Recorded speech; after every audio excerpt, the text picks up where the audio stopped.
Never once in Obama's term as president did he refer to the terrorists as Islamic terrorists. You see, he practiced a policy that I called the N.O.D policy. The N stands for naive. Let's close our eyes. Let's not learn about the Islamic culture in the nations. The O stood for open borders. Let's open them up, let them all in, no matter what, because that's who we are as Americans. And the D stood for denial. Just call people like me xenophobe, idiot, and use whatever stat you can to blow them away. Like my favorite is, of all the Muslims coming in, well, less than 1% of Muslims are terrorists. Every time I hear that, I want to just do an act of terror on their neck.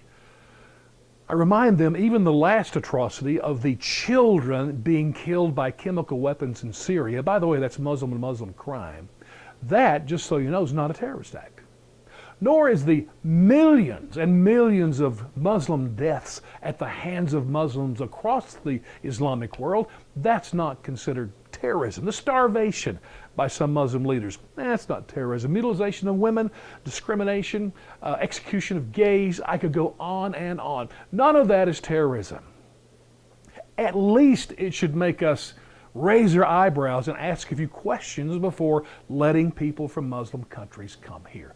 I just want to make sure they want to be with us. And by the way, I know there's peace-loving, good, solid Muslims out there that would like to just join us and be one of us. But we have to be careful. N.O.D policy, not going to work. I'm surprised that people don't even know what this civil war in Syria is about. Now, some have said it's because of the Arab Spring. There were demonstrations because people were hungry for democracy, open elections, and that's true. There's some of that. Liberals here in this country who I read and listen to, I love them, they blamed it on climate change because there was a 4-year drought leading up to that time that decimated the agricultural industry. So climate change is to blame. For me, it's all about the religion. You see, 75% of Syria is Sunni Muslims.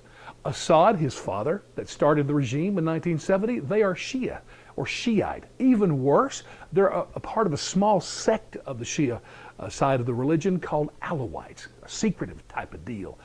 What's amazing is in the whole history of Muslims, the Alawites, when Sunnis were in control, man, they were persecuted and abused like you can't imagine.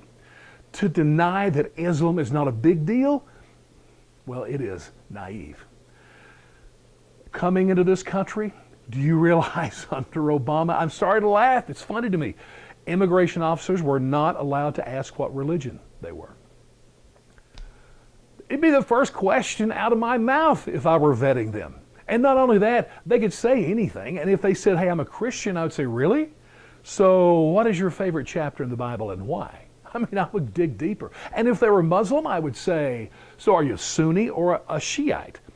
Because guess what? ISIS and Al-Qaeda, they're all Sunni. Maybe that should be a red flag if they say they're from Sunni side of the equation. I'd say, hey, are you a Salafist? I know you don't know what that is because you're naive.